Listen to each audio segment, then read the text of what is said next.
O café matinal do Le Bristol Paris fervilhava com um murmúrio discreto de conversas em múltiplos idiomas. Era uma sinfonia urbana que Henri Dubois conhecia bem. 15 anos frequentando o mesmo estabelecimento, sempre à mesma mesa, junto à grande janela que dava para a Rue du Faubourg Saint-Honoré. As pessoas passavam apressadas na calçada, cada uma carregando seus próprios mundos, suas próprias preocupações, completamente alheias ao homem que as observava do interior do restaurante. Henri ajustou a posição de sua cadeira de rodas, um movimento automático que executava centenas de vezes por dia. A cadeira era uma peça de engenharia alemã, toda em titânio e fibra de carbono, custara mais que muitos carros populares. Mas todo o dinheiro do mundo não conseguia devolver-lhe o que havia perdido naquela manhã de dezembro, há 8 anos. O acidente ainda visitava seus sonhos. O som do metal se retorcendo, os gritos abafados, o gosto metálico do sangue na boca. E depois, o silêncio. Um silêncio que não era apenas a ausência de som, mas a ausência de sua própria voz.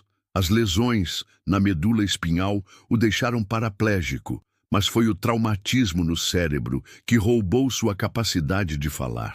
Os médicos usaram termos técnicos: afasia motora, disfunção neurológica, danos irreversíveis. Para Henri, significava apenas uma coisa: ele estava preso em seu próprio corpo, como um fantasma observando o mundo através de uma janela que nunca se abria. Monsieur Dubois, o senhor gostaria do usual esta manhã? Perguntou Marie, a garçonete que o atendia há mais de uma década. Era uma mulher de meia idade, com cabelos grisalhos, sempre presos em um coque impecável e um sorriso genuíno que nunca parecia forçado, mesmo depois de todos esses anos servindo os caprichos dos ricos e famosos de Paris. Henri acenou com a cabeça, um gesto que Marie interpretou perfeitamente. Croissants frescos, café expresso duplo, geleia de damasco e manteiga bretã. A rotina era um dos poucos confortos que lhe restavam, uma âncora em um oceano de dias que se misturavam uns aos outros sem distinção. Enquanto esperava seu café da manhã, Henri abriu seu tablet e começou a revisar os relatórios financeiros de sua empresa. Dubois Holdings era um império que ele construíra tijolo por tijolo ao longo de 25 anos. Começara com uma pequena firma de consultoria e transformara-a em um conglomerado que abrangia desde tecnologia até imóveis de luxo. Mesmo depois do acidente, continuara comandando tudo de sua cadeira de rodas, comunicando-se através de gestos, expressões faciais e, quando necessário, através de um dispositivo eletrônico que transformava texto em voz sintética. Seus funcionários o temiam e respeitavam em igual medida. Henri havia se tornado ainda mais implacável nos negócios depois de perder a fala. Era como se toda sua frustração e raiva encontrassem vazão através das decisões empresariais. Demissões eram executadas com um simples movimento de cabeça, contratos milionários aprovados ou rejeitados com uma expressão facial. Ele se tornara conhecido no mundo corporativo como l'homme de pierre, o homem de pedra. Marie trouxe-lhe o café da manhã em uma bandeja de prata polida. Tudo estava perfeitamente arranjado, cada item em seu lugar designado. Henri acenou em agradecimento e começou a comer, mastigando metodicamente enquanto seus olhos percorriam os números na tela do tablet. As receitas estavam em alta, os lucros superavam as projeções, mas nada disso lhe trazia a satisfação que outrora sentia. O dinheiro perdera o significado depois do acidente. Não porque Henri tivesse desenvolvido uma perspectiva filosófica sobre a futilidade das posses materiais, mas porque o dinheiro era, fundamentalmente, uma ferramenta de comunicação, e ele havia perdido a capacidade de se comunicar verdadeiramente. Podia comprar qualquer coisa, ir a qualquer lugar, mas não conseguia mais expressar o que sentia sobre nada disso. Foi então que ela apareceu. A princípio, Henri nem notou a pequena figura que se aproximava de sua mesa.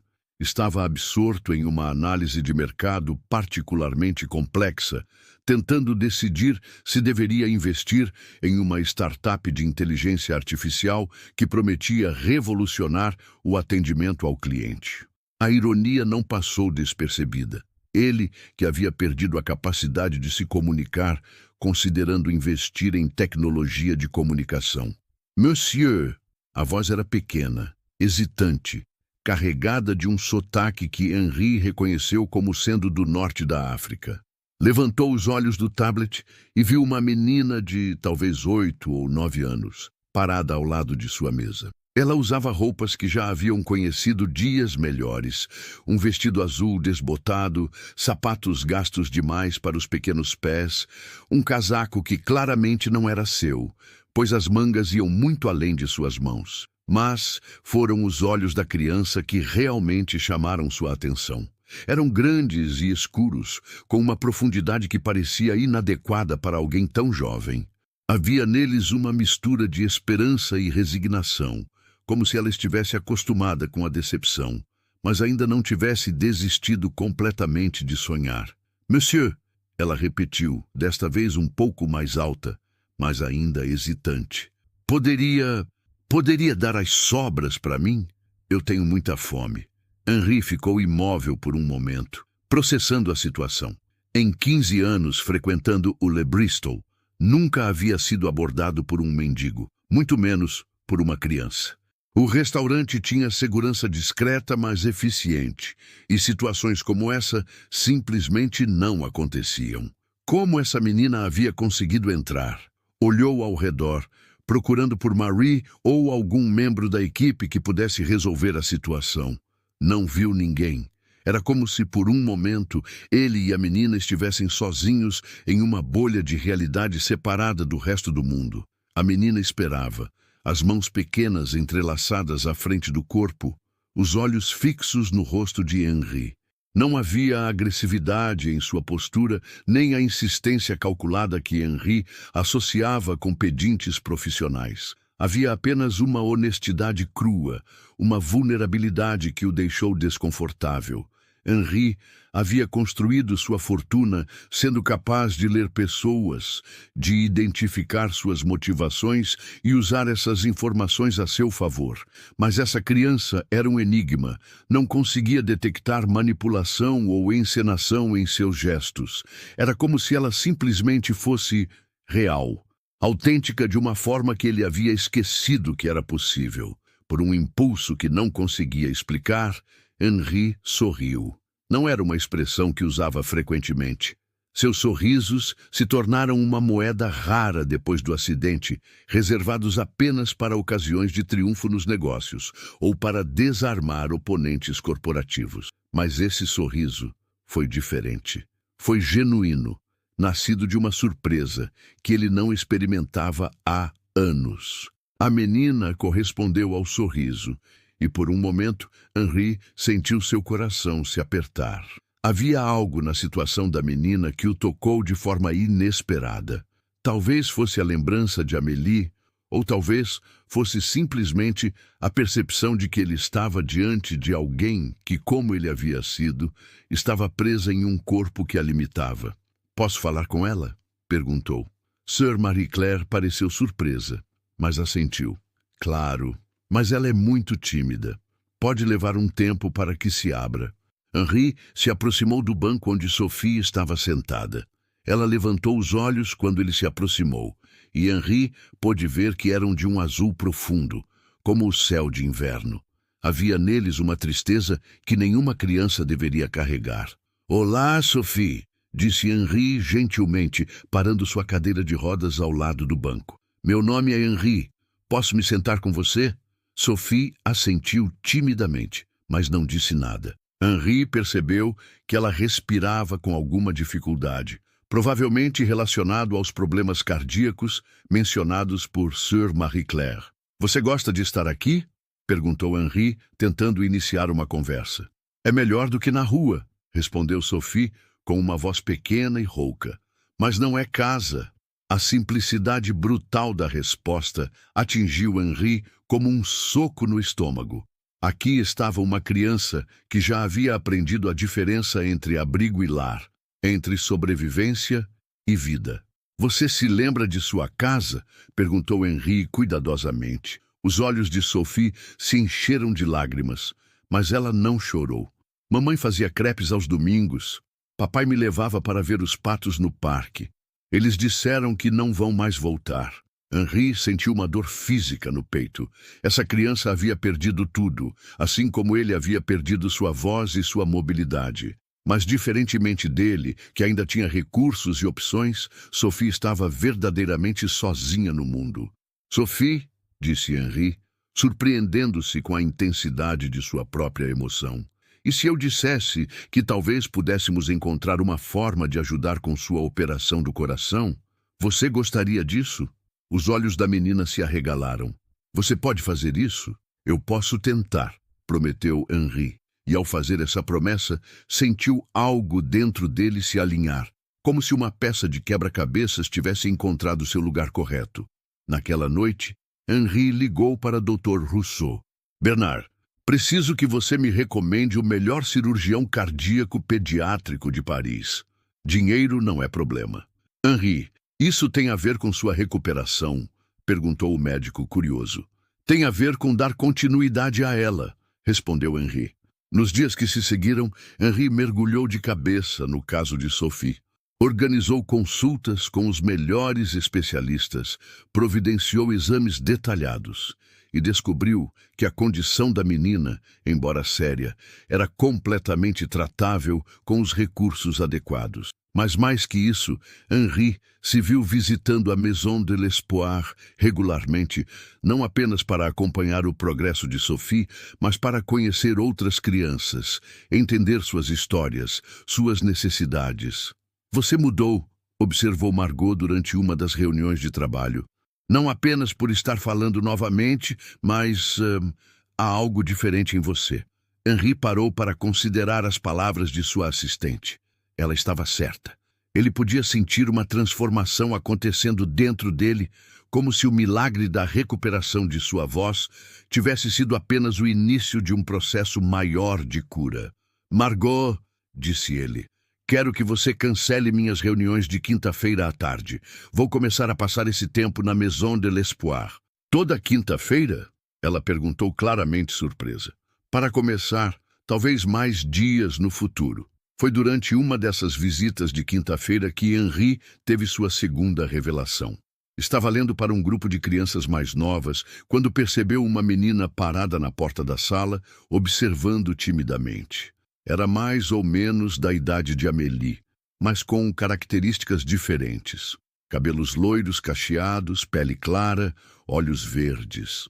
"Venha, Juliette", chamou Sœur Marie-Claire. "Monsieur Henri está contando uma história muito boa." Juliette se aproximou hesitantemente e se sentou no chão com as outras crianças. Henri continuou lendo, mas notou que ela o observava com uma intensidade especial, como se estivesse vendo algo que os outros não viam. Após a história, quando as outras crianças se dispersaram, Juliette se aproximou da cadeira de Henri. "Monsieur Henri", disse ela com uma voz clara e confiante, "você conhece uma menina chamada Amélie?" Henri sentiu seu coração acelerar. "Você a conhece?" "Ela veio aqui ontem", respondeu Juliette. "Disse que você estava aprendendo a usar sua nova voz para ajudar outras pessoas. Disse que estava orgulhosa de você." "Onde ela está agora?" perguntou Henri, olhando ao redor ansiosamente. "Ela não fica muito tempo em lugar nenhum", disse Juliette com a sabedoria peculiar das crianças. "Mas ela deixou algo para você." Juliette tirou do bolso um pequeno objeto e o entregou para Henri. Era uma pedra lisa, do tamanho da palma da mão, com uma cor azul profunda que parecia mudar de tom dependendo da luz. Gravadas na superfície estavam palavras em uma escrita delicada. "O coração que dá, recebe." Henri segurou a pedra, sentindo seu peso e sua textura.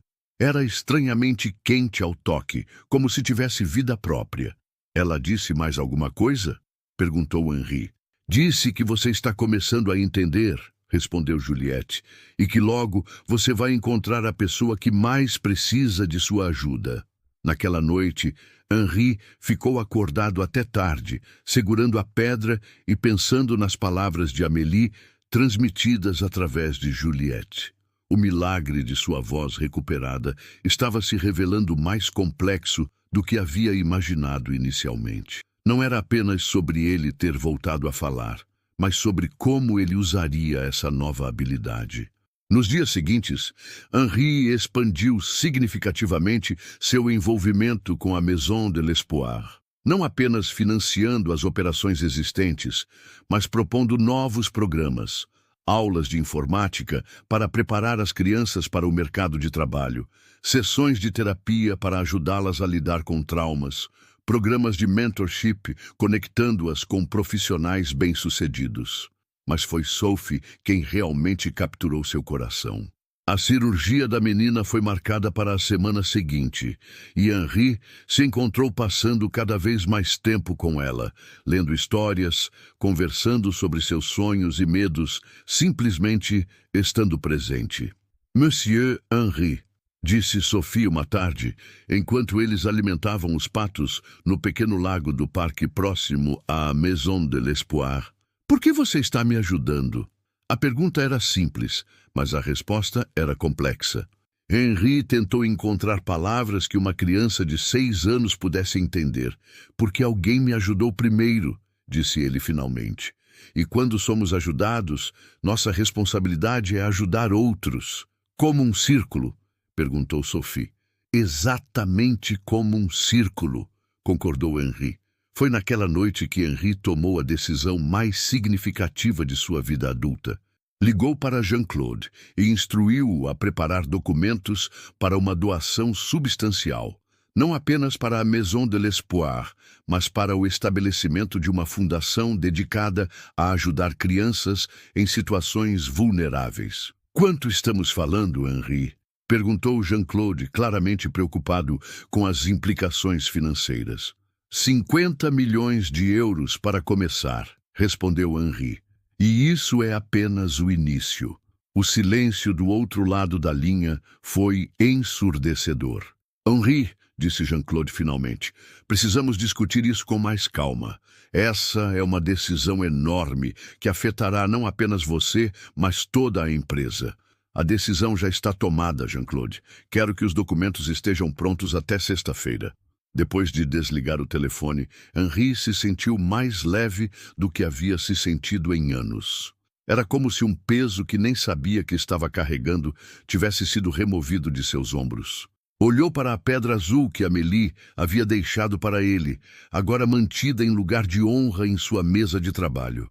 As palavras gravadas pareciam brilhar na luz suave de seu escritório. O coração que dá, recebe.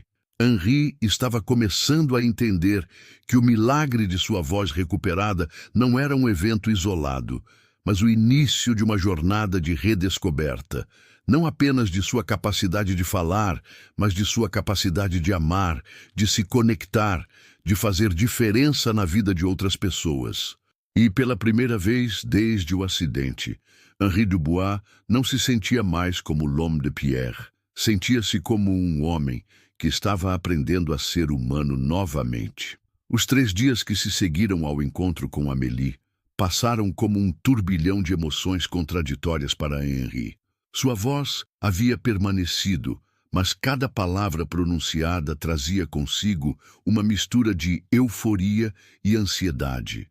Era como aprender a andar novamente, mas desta vez com a boca e a garganta. Na primeira manhã após o milagre, Henri acordou antes do amanhecer, como era seu hábito há anos. Mas em vez do silêncio habitual de seus pensamentos, encontrou-se sussurrando palavras soltas no escuro de seu quarto. Bom dia, como está o tempo hoje? Preciso ir ao escritório. Frases simples que testavam os limites de sua voz recém-recuperada. Seu apartamento na Avenue Montaigne era um santuário de luxo minimalista, todo decorado em tons de branco e cinza, com móveis de design escandinavo e obras de arte cuidadosamente selecionadas.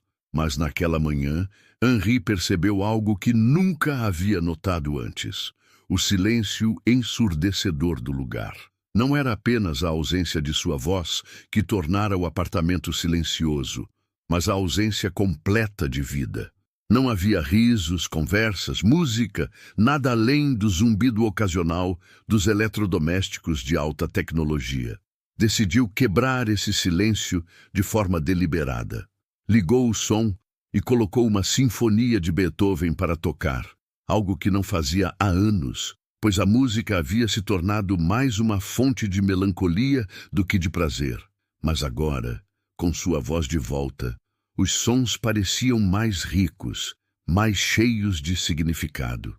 "Bela manhã", disse em voz alta, dirigindo-se ao ninguém, apenas para ouvir sua própria voz ecoando pelos cômodos vastos. No escritório, as reações de seus funcionários variaram do choque à alegria, passando por uma desconfiança cuidadosamente disfarçada. Margot Leclerc, sua assistente pessoal há 12 anos, foi quem demonstrou a reação mais genuína. Quando Henri a cumprimentou verbalmente pela primeira vez em 8 anos, ela simplesmente desabou em lágrimas. "Monsieur Dubois", ela conseguiu dizer entre soluços, "eu sempre soube que um dia isso aconteceria, sempre mantive a esperança." Mas nem todos compartilhavam do entusiasmo de Margot. Henri notou olhares cautelosos durante a reunião de diretoria, sussurros que cessavam abruptamente quando ele entrava em uma sala. Seus subordinados haviam se acostumado com sua versão silenciosa. Um líder que comunicava através de gestos autoritários e olhares penetrantes. A versão falante poderia ser mais imprevisível, mais humana, e isso os deixava desconfortáveis. "Como isso aconteceu exatamente?", perguntou Jean-Claude Moreau, o diretor financeiro da empresa, durante uma reunião privada.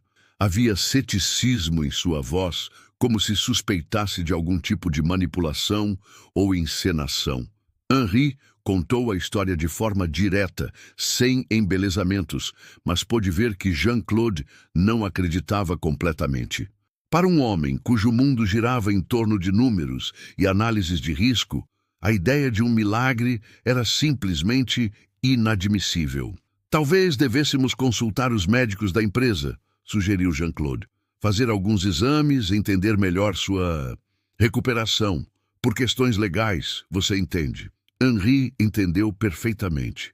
Jean-Claude estava preocupado com a estabilidade da liderança da empresa, com a possibilidade de que mudanças súbitas na condição de Henri pudessem afetar os negócios. Era uma preocupação legítima, mas que irritou Henri profundamente. "Minha capacidade de liderança nunca dependeu da minha habilidade de falar", respondeu Henri, sua voz ganhando uma edge de autoridade que fez Jean-Claude recuar ligeiramente. "E não vai depender agora." Mas as dúvidas plantadas por Jean-Claude começaram a crescer na mente de Henri. E se sua recuperação fosse temporária? E se fosse um efeito psicológico que poderia desaparecer tão subitamente quanto havia aparecido? E se houvesse alguma explicação médica que ele não conhecia? Na noite do segundo dia, Henri finalmente cedeu e marcou uma consulta com o Dr. Bernard Rousseau, o neurologista que o acompanhava desde o acidente. Dr. Rousseau era um homem metódico, de meia idade, com uma reputação impecável e uma abordagem científica rigorosa para tudo. "Isso é extraordinário, Henri", disse o médico após examinar os exames de ressonância magnética mais recentes. "Não há nenhuma mudança visível na estrutura do seu cérebro. As lesões que causaram sua afasia ainda estão lá, inalteradas." "Então, como é possível que eu esteja falando?", perguntou Henri.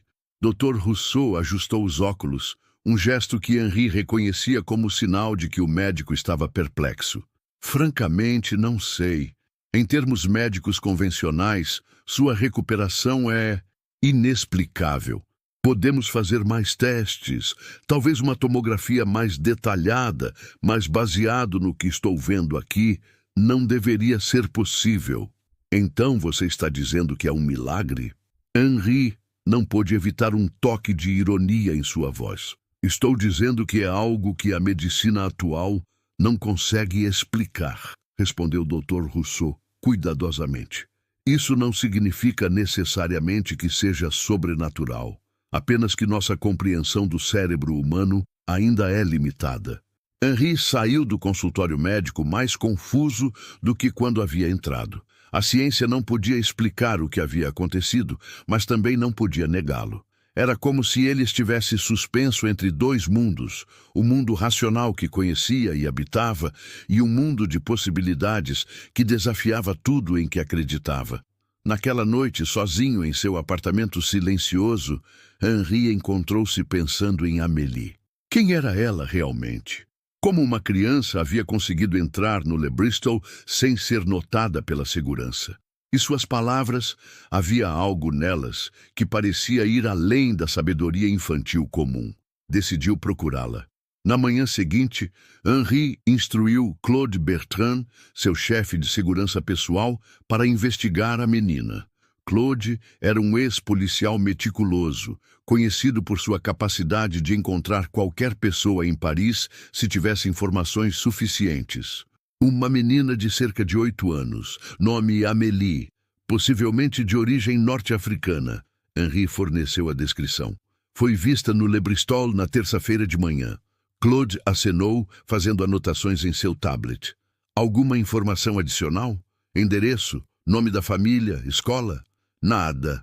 Ela simplesmente apareceu.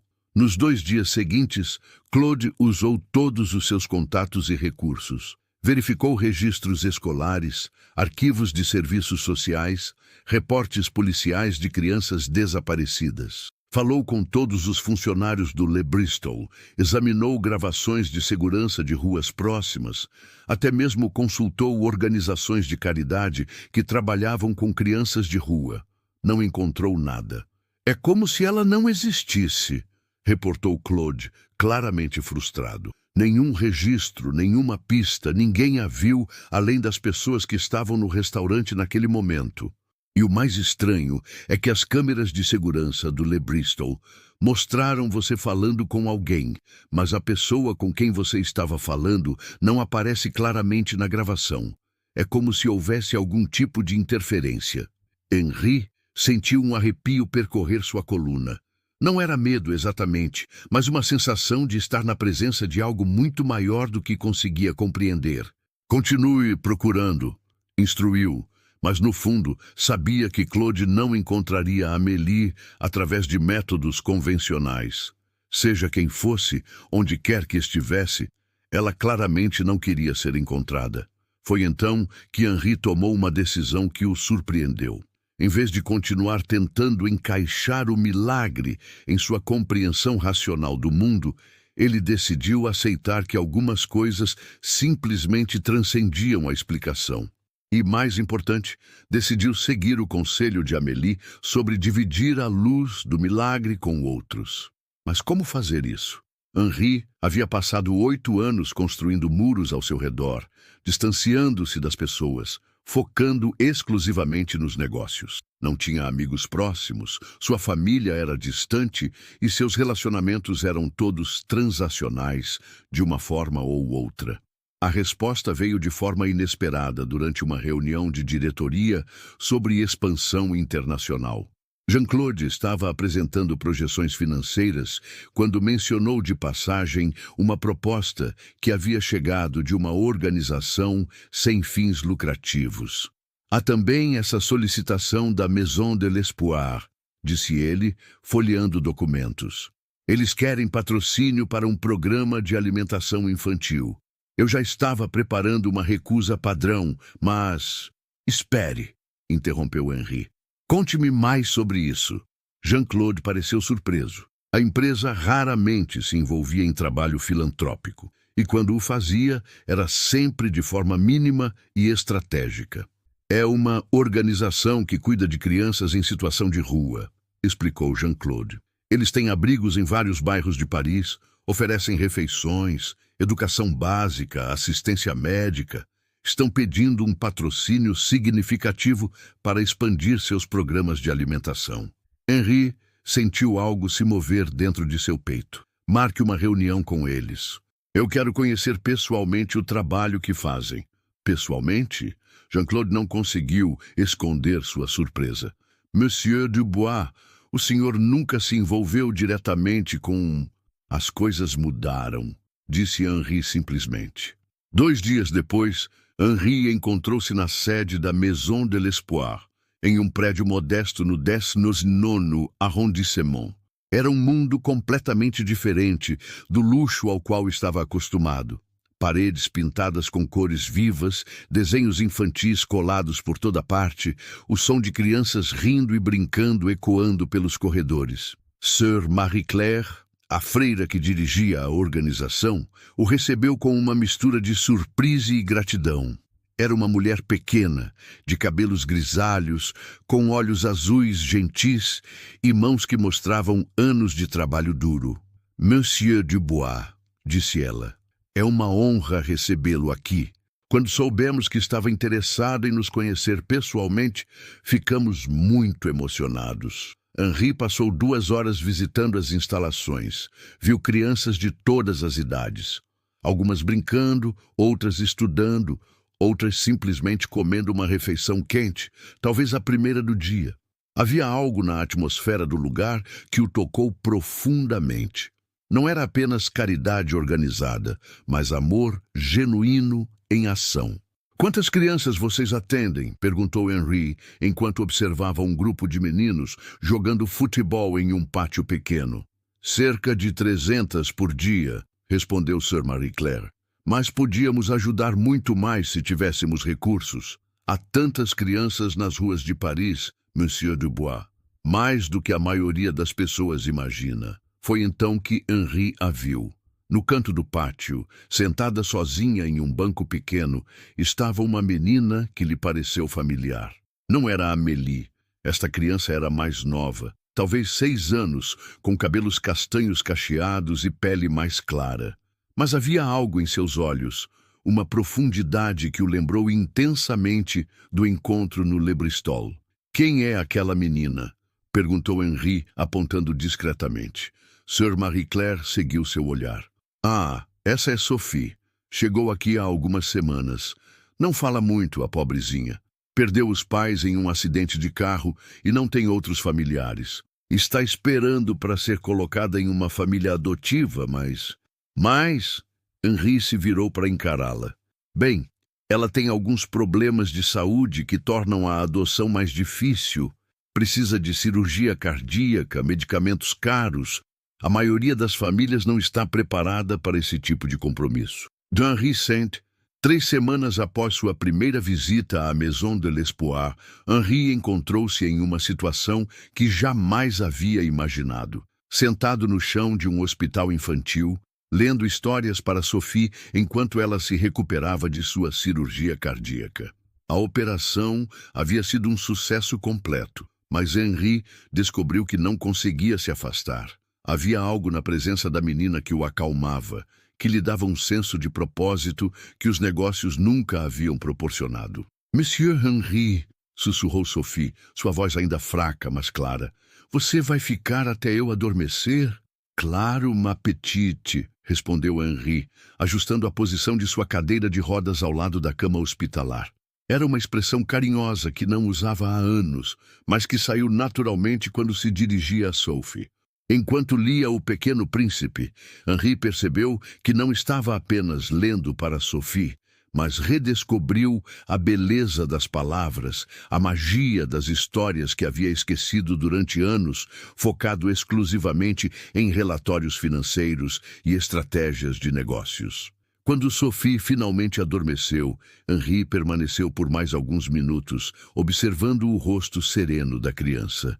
Havia algo profundamente transformador em testemunhar a inocência e a resiliência infantil. Sophie havia passado por uma cirurgia cardíaca complexa, perdeu os pais, vivia em um abrigo, e ainda assim mantinha uma capacidade de confiar, de sorrir, de sonhar que Henri achava extraordinária. Foi neste momento de contemplação silenciosa que ele sentiu uma presença familiar. Virou-se e viu Amélie parada na porta do quarto, observando-o com o mesmo sorriso sábio que lembrava do encontro no restaurante. Desta vez, Henri não se surpreendeu ao vê-la. Era como se uma parte dele soubesse que ela apareceria quando fosse necessário. Amélie, disse ele suavemente, para não acordar Sophie. Olá, Monsieur Henri, respondeu ela entrando no quarto com passos silenciosos. Como está sua nova voz? Cada dia fica mais forte, disse Henri, mas tenho a sensação de que você já sabia disso. Amélie se aproximou da cama de Sophie e olhou para a menina adormecida com ternura. Ela é especial, não é? Tem um coração puro, mesmo depois de tanta dor. Como você sabe sobre Sophie? Perguntou Henri, embora intuísse que Amélie sabia sobre muito mais coisas do que uma criança de sua idade deveria saber. Eu sei sobre todas as crianças que precisam de ajuda, respondeu Amélie simplesmente. E eu sei sobre os adultos que podem fornecê-la.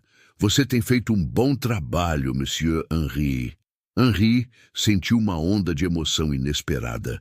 A aprovação de Amélie significava mais para ele do que qualquer reconhecimento profissional que já havia recebido. Amélie, disse ele, preciso te fazer uma pergunta. Quem você é realmente? A menina inclinou a cabeça considerando a pergunta. Sou alguém que aparece quando as pessoas estão prontas para encontrar seu verdadeiro propósito. Você estava pronto, Monsieur Henri. Seu coração havia fechado por causa da dor, mas não havia endurecido completamente. Havia ainda bondade lá dentro, esperando para ser acordada. E agora? O que acontece agora? Agora você precisa encontrar alguém que precisa de você ainda mais do que Sophie. Alguém que carrega uma dor semelhante à sua, mas que não tem os recursos para curá-la sozinho. Antes que Henri pudesse perguntar mais, Amélie havia desaparecido novamente, deixando apenas o perfume sutil de flores de primavera no ar. Henri passou a noite no hospital, dormindo desconfortavelmente em sua cadeira ao lado da cama de Sophie. Não era algo que tivesse planejado, mas não conseguia se imaginar em outro lugar. Pela manhã, quando Sophie acordou e sorriu ao vê-lo ainda ali, Henri soube que havia tomado a decisão certa. Você ficou a noite toda? Perguntou Sophie, seus olhos azuis brilhando de gratidão. Onde mais eu estaria? Respondeu Henri, surpreendendo-se com a sinceridade de suas próprias palavras. Nos dias seguintes, enquanto Sophie se recuperava rapidamente da cirurgia, Henri começou a implementar seus planos para a fundação. Mas desta vez, não o fez do conforto de seu escritório corporativo. Em vez disso, estabeleceu um escritório temporário em uma sala cedida pela Maison de l'Espoir, onde podia trabalhar cercado pelas vozes e risos das crianças. Monsieur Dubois, disse Sir Marie Claire uma manhã, posso falar com você sobre algo? Henri levantou os olhos dos documentos legais que estava revisando. Claro, Sir Marie Claire, o que posso fazer por você? Bem, ela hesitou. Não é algo que você pode fazer por mim, mas algo que talvez possamos fazer juntos. Há uma situação delicada. Henri fechou o laptop e deu toda a sua atenção à freira. Conte-me. Há um homem, começou Sir Marie Claire, que vem aqui às vezes procurando por sua filha. Ele perdeu a guarda dela há 2 anos, por causa de problemas com álcool e outros issues pessoais. A menina está conosco desde então. Qual é a situação atual? Perguntou Henri. Ele conseguiu se recuperar, pelo menos é o que parece. Está sóbrio há mais de 1 ano, tem um emprego estável, uma casa pequena, mas decente. Mas o sistema burocrático é complicado. Ele não tem recursos para contratar um bom advogado, e sem isso, suas chances de recuperar a guarda são mínimas. Henri sentiu algo se mover dentro de seu peito. E a menina? O que ela quer? Ela o ama desesperadamente, disse Sir Marie Claire com lágrimas nos olhos. Todas as noites, ela reza para que seu papa venha buscá-la, mas ela também tem medo de ser decepcionada novamente. Como ela se chama? Isabelle, tem 8 anos, quase 9. É uma criança brilhante, mas carrega tanta dor. Henri não precisou ouvir mais. Eu gostaria de conhecer o pai, e Isabelle também, se ela estiver disposta. Sir Marie Claire sorriu através de suas lágrimas. Eu sabia que você entenderia. Há algo em você, Monsieur Dubois, que mudou completamente nas últimas semanas. É como se tivesse encontrado algo que estava perdido, ou como se algo tivesse me encontrado, murmurou Henri, pensando em Amélie. O encontro foi marcado para o dia seguinte. Henri chegou cedo à Maison de l'Espoir e encontrou um homem de cerca de 40 anos esperando nervosamente na sala de recepção. Era magro, com cabelos escuros e olhos que mostravam o peso de muitas noites de insônia e arrependimento. Suas roupas eram simples, mas limpar. Suas mãos tremiam ligeiramente. Não de álcool, Henri percebeu, mas de ansiedade. Monsieur Moreau? Henri se aproximou e estendeu a mão. Sim, senhor. Pierre Moreau. O homem apertou a mão de Henri com força excessiva, claramente nervoso.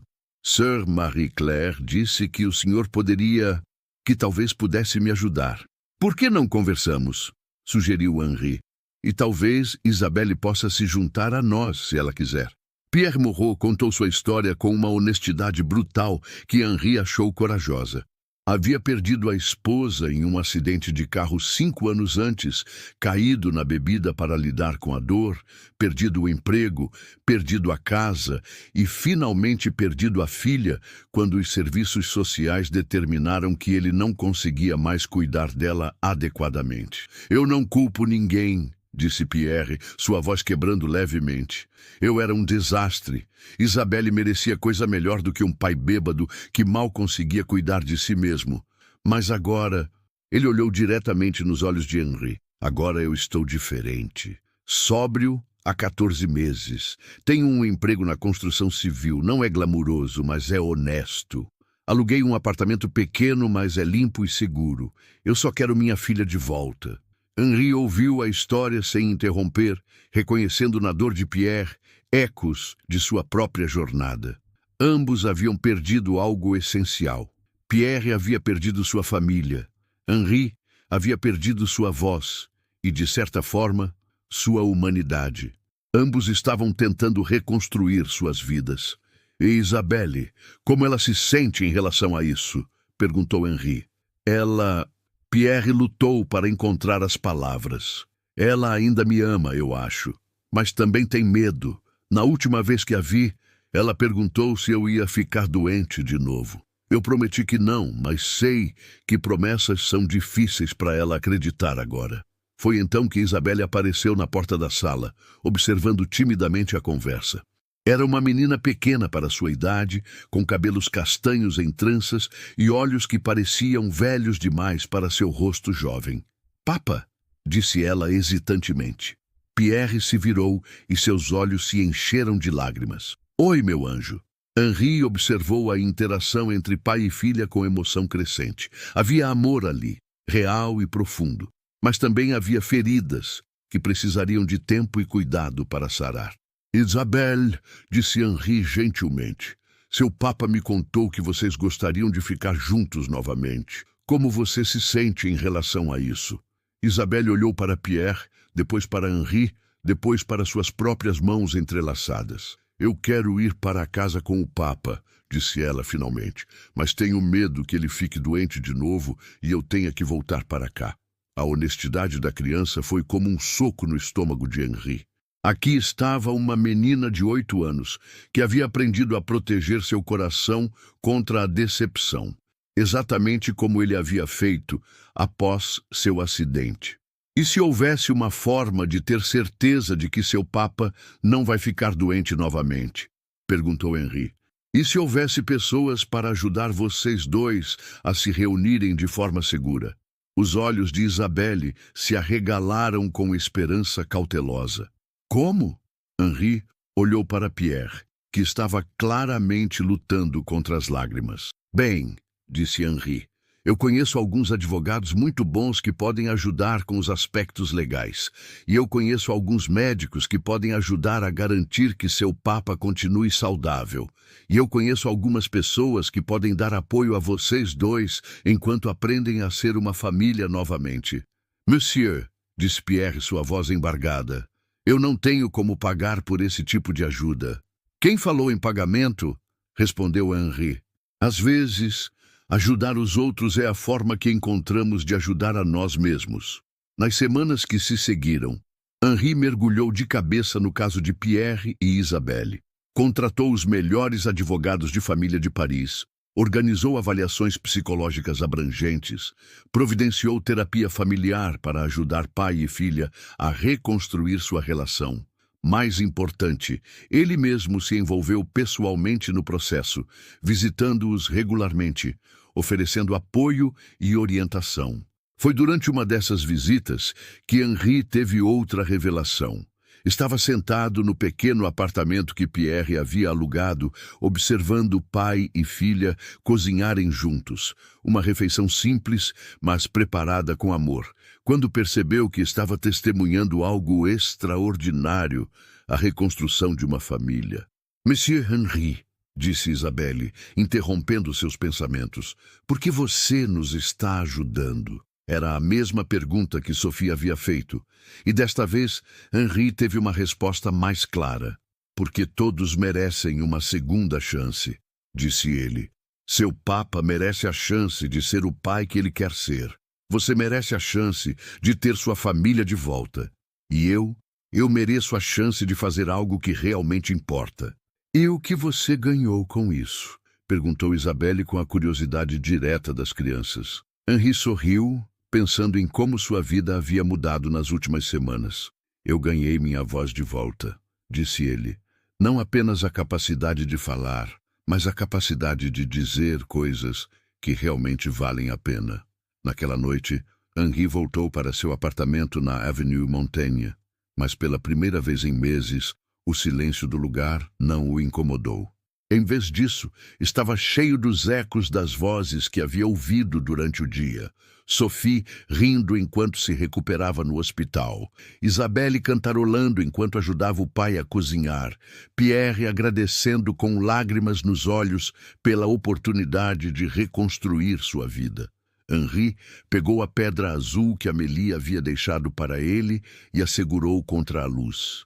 As palavras gravadas pareciam pulsar com vida própria. O coração que dá, recebe. Finalmente, ele estava começando a entender completamente o que isso significava. Cada ato de generosidade, cada gesto de ajuda, cada momento de conexão genuína havia devolvido algo para ele que não sabia que estava perdido.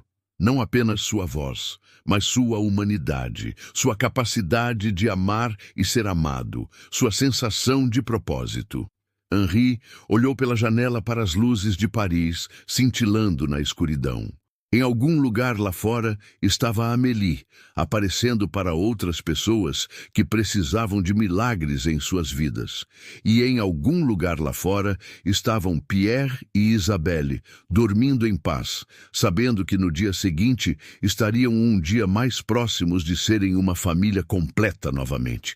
Por primeira vez em 8 anos, Henri Dubois adormeceu com um sorriso no rosto, ansioso pelo que o amanhã poderia trazer.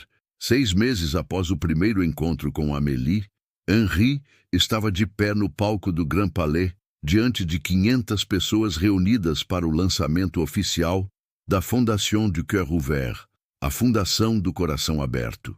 Era um momento que ele havia imaginado muitas vezes, mas nunca havia antecipado a emoção que sentiria ao finalmente estar ali, usando sua voz recuperada para falar sobre algo que realmente importava.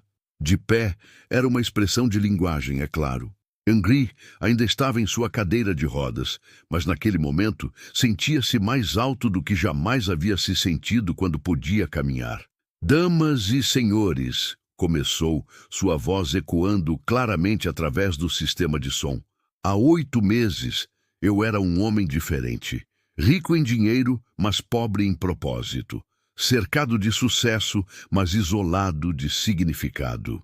E então, numa manhã de outubro, numa cafeteria em Paris, uma menina me ensinou que os verdadeiros milagres acontecem quando abrimos nossos corações para os outros. Na plateia, Henri podia ver rostos conhecidos. Margot, sua assistente fiel, estava na primeira fileira com lágrimas nos olhos.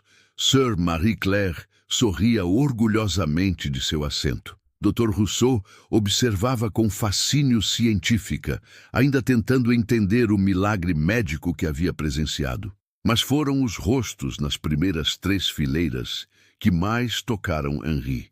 Ali estavam as crianças. Sophie, agora completamente recuperada e radiante de saúde. Isabelle, sentada orgulhosamente ao lado de seu pai Pierre, que usava seu melhor terno para a ocasião. Dezenas de outras crianças da Maison de l'Espoir e de outros abrigos que a Fundação havia começado a apoiar. Esta fundação, continuou Henri, não é apenas sobre caridade. É sobre reconhecer que todos nós, ricos ou pobres, jovens ou velhos, saudáveis ou doentes, temos o poder de transformar vidas, o poder de ser o milagre que alguém está esperando. Henri contou então sua história. Não todos os detalhes, mas o suficiente para que as pessoas entendessem a jornada que o havia trazido até aquele momento. Falou sobre o acidente que o deixou em silêncio, sobre os anos de isolamento e amargura, sobre o encontro transformador com uma criança especial.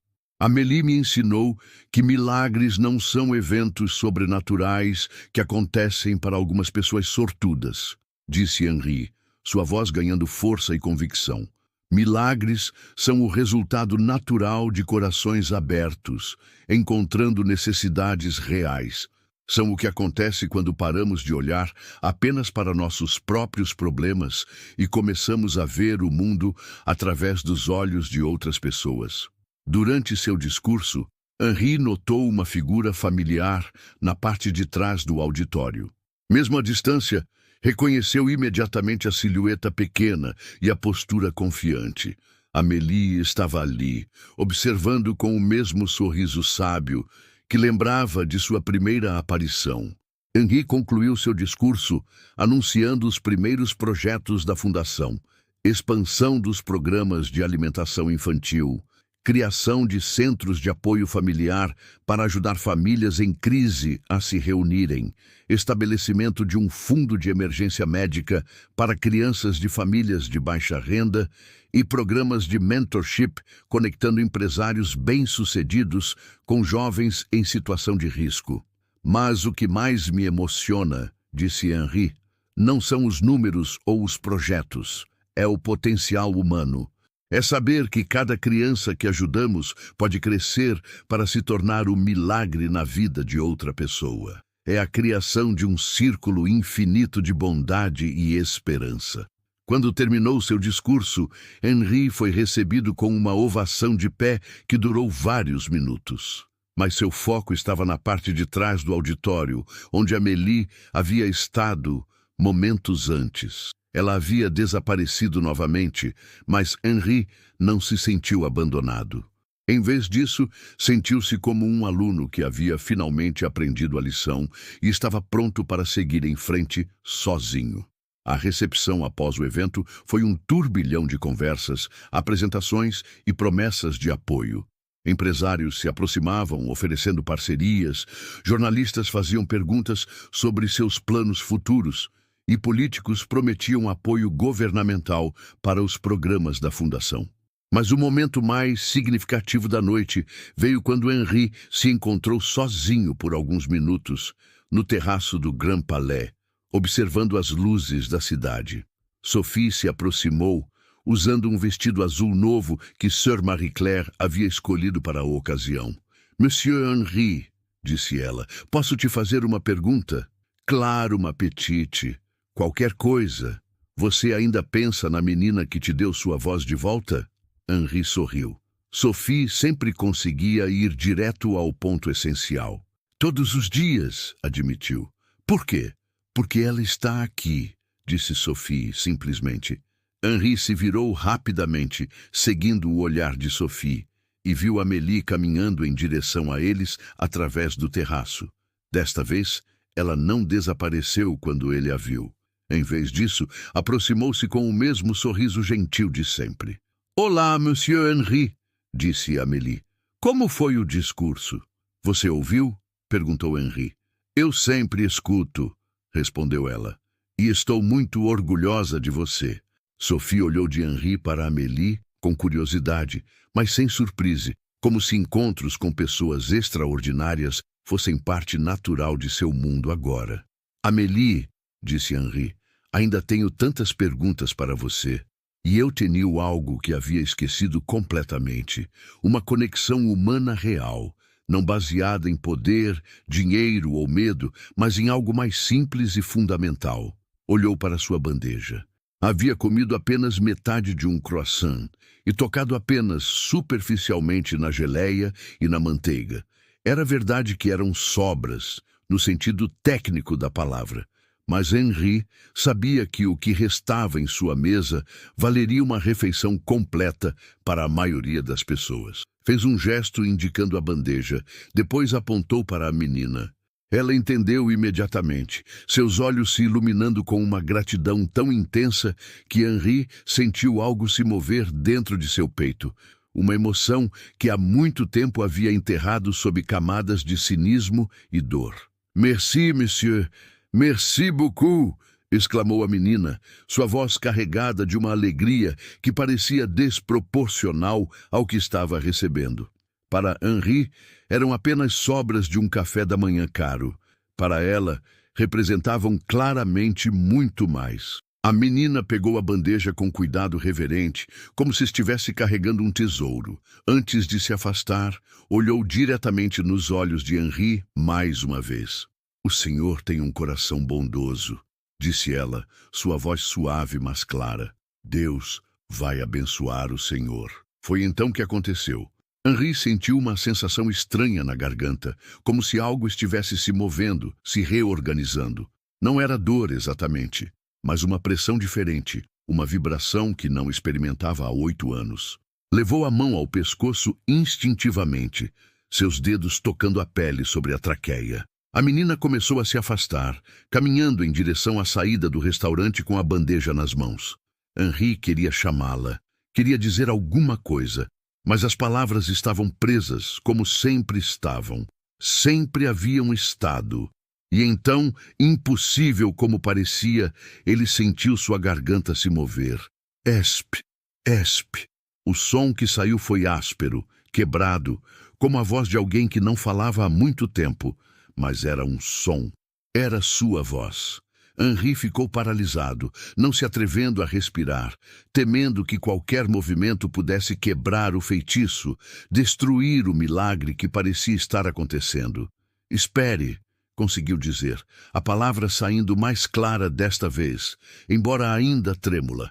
A menina se virou, seus olhos arregalados de surpresa. Marie, que havia aparecido do nada, como sempre fazia, deixou cair a xícara que carregava. O barulho da porcelana se estilhaçando no chão de mármore ecoou pelo restaurante, fazendo com que outras pessoas se virassem para ver o que havia acontecido. Mas Henri só tinha olhos para a menina. Ela o encarava com uma expressão que ele não conseguia interpretar. Não era surpresa exatamente, mas algo mais próximo de reconhecimento, como se ela soubesse que isso ia acontecer. Como... Henri tentou formar outra palavra, sua voz ganhando força com cada sílaba. «Como você se chama?» A menina sorriu, o mesmo sorriso radioso de antes, mas agora carregado de algo mais, uma sabedoria que transcendia sua idade aparente. «Meu nome é Amélie, monsieur», respondeu ela, «e agora o senhor pode falar». As palavras dela eram simples, factuais, mas carregavam um peso que Henri não compreendia completamente. Era como se ela estivesse confirmando algo que já sabia, declarando um fato sobre o qual não tinha dúvidas. Henri tentou processar o que estava acontecendo. 8 anos de silêncio, 8 anos de terapia da fala, dezenas de médicos, cirurgias experimentais, tratamentos alternativos. Nada havia funcionado. E agora, numa manhã qualquer, depois de dar suas sobras para uma criança de rua, ele estava falando? «Isso é impossível», murmurou mais para si mesmo que para qualquer outra pessoa.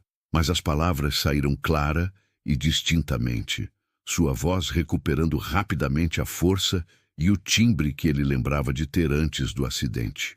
Talvez, disse Amélie, inclinando a cabeça ligeiramente, mas às vezes as coisas impossíveis são as mais verdadeiras de todas. O restaurante havia ficado completamente silencioso. Outros clientes, garçons, até mesmo o chefe que havia saído da cozinha para investigar o barulho da xícara quebrada.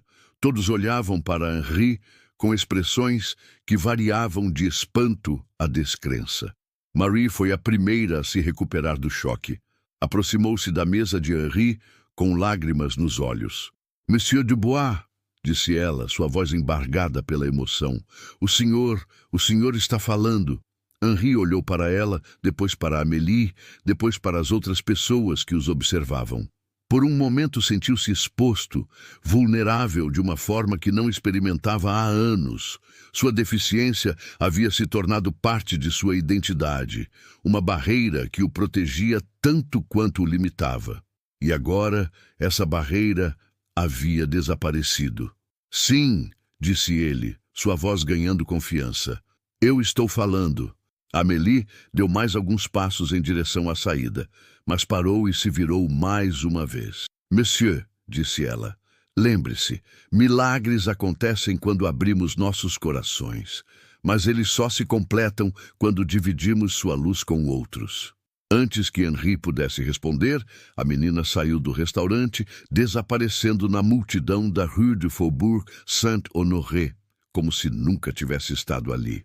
Henri ficou sentado em sua cadeira de rodas, rodeado por rostos admirados e sussurros de espanto, tentando compreender o que havia acontecido. Sua primeira reação foi procurar uma explicação lógica, científica. Talvez a condição nunca tivesse sido permanente. Talvez algum tratamento anterior tivesse finalmente surtido efeito. Talvez fosse apenas uma coincidência extraordinária. Mas no fundo de seu coração, em uma parte de si mesmo que havia mantido enterrada há anos, Henri sabia a verdade. O que havia acontecido não podia ser explicado pela medicina ou pela lógica. Era algo maior, algo que transcendia sua compreensão. Era de fato um milagre, e tudo havia começado com um simples ato de bondade, dar suas sobras para uma criança faminta. Marie se aproximou novamente, ainda com lágrimas nos olhos. Monsieur Dubois, disse ela suavemente, gostaria que eu chamasse um médico? Ou talvez... Não, interrompeu Henri, sua voz agora firme e clara. Não por enquanto. Eu preciso processar isso. Olhou pela janela procurando por algum sinal de Amélie na multidão, mas ela havia desaparecido completamente. Era como se tivesse sido absorvida pela cidade, tornando-se parte da corrente infinita de pessoas que fluía pelas ruas de Paris. Henri passou os dedos pela garganta novamente, ainda não conseguindo acreditar completamente no que havia acontecido. Sua voz estava de volta, mas mais do que isso, pela primeira vez em 8 anos, ele sentiu esperança. Não a esperança calculada que aplicava aos negócios, baseada em análises de risco e probabilidades, mas uma esperança pura, irracional, que nascia da possibilidade de que o mundo pudesse ser um lugar onde milagres realmente aconteciam. Mas junto com a esperança veio uma responsabilidade que ele não havia antecipado. As palavras de Amélie ecoavam em sua mente. Milagres acontecem quando abrimos nossos corações, mas eles só se completam quando dividimos sua luz com outros. O que isso significava? E mais importante, o que ele deveria fazer agora? Henri havia passado 8 anos construindo um mundo ao seu redor que funcionava perfeitamente com seu silêncio. Sua empresa, seus relacionamentos, toda a sua vida havia sido reestruturada em torno de sua incapacidade de falar. E agora, subitamente, tudo havia mudado. Pegou seu telefone e começou a discar o número de seu médico, mas parou. Algo dentro dele resistia à ideia de transformar imediatamente o milagre em mais uma condição médica para ser analisada, testada e explicada. Pelo menos por enquanto, queria guardar a magia do momento. Em vez disso, levantou sua xícara de café e tomou um gole, saboreando não apenas o líquido quente, mas a possibilidade de poder comentar sobre seu sabor, de poder agradecer a Marie com palavras, de poder expressar novamente tudo o que havia ficado preso dentro dele por tanto tempo. Marie, chamou, testando sua voz mais uma vez. Sim, monsieur. Ela respondeu, ainda claramente emocionada. O café está perfeito hoje. Obrigado. Eram palavras simples, quase banais, mas para Henri representavam o primeiro passo de volta para um mundo onde a comunicação era possível, onde os sentimentos podiam ser expressos, onde a conexão humana podia florescer novamente. Olhou mais uma vez pela janela, procurando por Amélie, mas sabendo que ela não estaria lá. Ela havia cumprido seu papel nesta manhã extraordinária, plantado uma semente que agora cabia a ele cultivar. Henri Dubois, o homem que havia se tornado conhecido como l'Homme de Pierre, começou a sentir as primeiras rachaduras em sua armadura de mármore. E pela primeira vez em 8 anos, essas rachaduras não o assustavam. Elas o enchiam de esperança.